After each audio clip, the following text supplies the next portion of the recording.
उत्तर भारत के एक छोटे से कस्बे की कहानी है जहाँ के लोग हमेशा अपनी जड़ों से जुड़े रहते हैं। कस्बे का नाम शायद ही किसी ने सुना होगा, लेकिन वहाँ की एक पुरानी सरकारी क्वार्टर ने अनगिनत कहानियां अपने अंदर समेटी हुई है। इस क्वार्टर के पास ही रेलवे ट्रैक था जो दिन में जीवन की हलचल से भरा रहता था, लेकिन रात होते ही यह एक अलग ही रूप में बदल जाता था।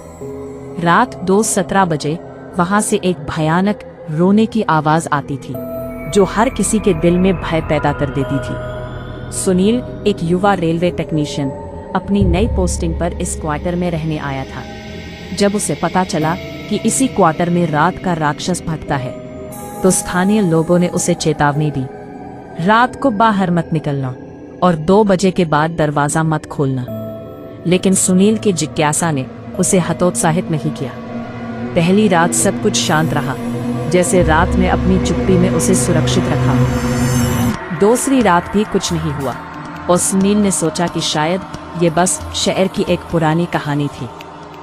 लेकिन तीसरी रात ठीक 2:17 बजे अचानक दरवाजे पर थक थक की आवाज गूंज उठी। उसने घड़ी देखी और उसके दिल की धड़कन तेज हो गई।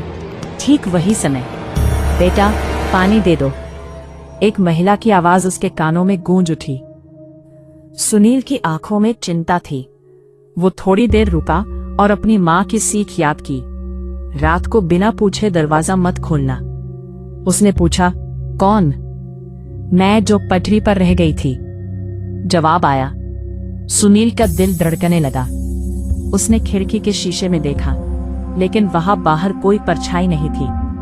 उसकी हिम्मत अब जवाब दे रही थी और अचानक रोने की आवाज उसके कमरे के अंदर आई।